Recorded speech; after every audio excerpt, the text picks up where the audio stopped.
Okay, stories from a few years ago, actually more than a few years ago, way before this,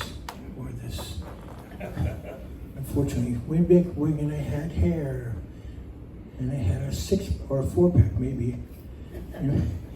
Anyway, some friends of mine, and we decided to go on a vacation, and the choice of vacation was Hawaii.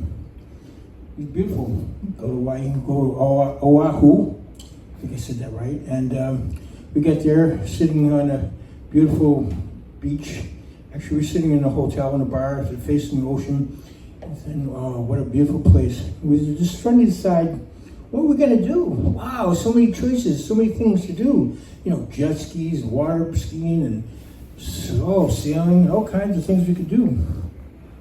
Well, as we were talking, this one boat cruises by with a guy on a parasail. I don't know if you know what a parasail is. You get dragged behind the boat on a sailboat, parachute. So they said, "Oh, let's do that. I said, "Well, not really my favorite because I'm afraid of heights. And by the way, I can't swim. So it's not really a good choice." "Well, come on, let's do it. Come on, let's do it." Yeah, I know. And you already know it's these guys, "Oh, come on, let's do it. No. So this went on for like some time. So finally I get up and go to the bathroom, come back. Oh, wait a minute, the table I'm sitting at now has them, 2 women, and a couple drinks. I'm not much of a drinker, but so don't worry about it. Oh, you'll love it. It's called a Blue Volcano. Now my first tip should have been, you're in a resort beach and you're in a bar. What do you think they're going to serve? Probably alcohol. What I didn't realize was the alcohol was rum. Now rum is very strong, especially for someone who's not used to drinking.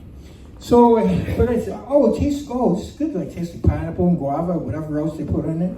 Oh, good, couple sips. And so now all 4 of them were kind of harassing me.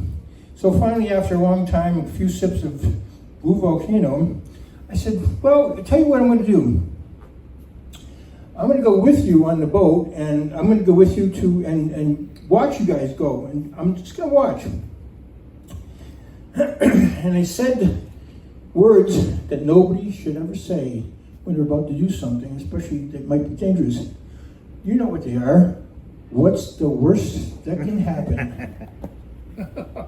You know, that's like death blow. So we get out to the beach, and then the guy says, "Oh yeah, okay, everybody in the boat, we're gonna go out to the dock." I'm thinking, wait a minute, the dock? Why don't you go down and, from the shore like other people? "Oh no, we can't do that because we have problems because last 2 people went out, got electrocuted." I was like, what? "Oh, we're joking." No, you don't joke like that. So we get in the boat and we get out to the dock. There's about 10 of us sitting on the dock. And I'm just watching, thinking, okay, this is not so bad. First person gets up, and so you have a boat, and a driver, a guy in the back of the boat's a spotter, and then you have a guy on the dock who kind of like watches you, holds you, and kind of guides you. And the guy in the spotter, what he does is he, kind of gives you the thumb, waits for you, you give him the thumb, and then you take off 180 miles an hour, right? So it goes from first one, second one, third one, no problem. Hey, this looks pretty easy, no problem. Maybe I'll give it a try.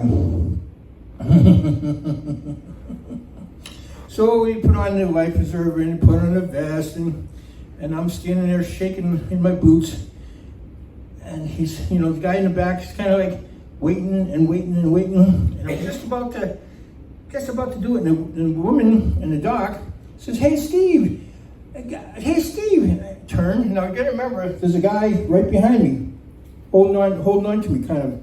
I turn, I face her, and she goes, "Hey, thumbs up." And I went, "Thumbs up." The guy, spotter, sees this, says, "Okay, he's ready to go." Unfortunately, this guy doesn't see it. So the guy in the boat takes off at 180 miles an hour, a little exaggeration, maybe 160. So, what happens when the chute doesn't open quite right? You don't go up, you go down. Dragged into the water. Now, afraid, remember, I said I can't swim. I don't like swimming. I'm in the water. I got the parachute on top of me. I am freaking out. You know, I'm totally just freaking out. But it wasn't necessarily that I was going to drown. That wasn't my major fear. My major fear was there was going to be 2 great white sharks swimming by at that particular time. And they'd be saying, hey, look at this. You know, one shark says, hey, look at that. You know what that looks like to me? It looks like a tourist taco. Ooh. The other one says, you know what? I bet you it tastes just like chicken. So so this is going through my mind. Guys are jumping in and, pulling the chute off, pulling me out. I'm kind of shaking and just, I don't know what's going on. I get on the dock, my 2 friends are laughing crazily. Everybody else is laughing. Great. The only good thing was it wasn't before social media. That would have been, been all over the place. So I'm standing there laughing. I'm like, okay, fun. But what I didn't realize was at the time I lost my shorts. Yeah, lost my shorts. El natural.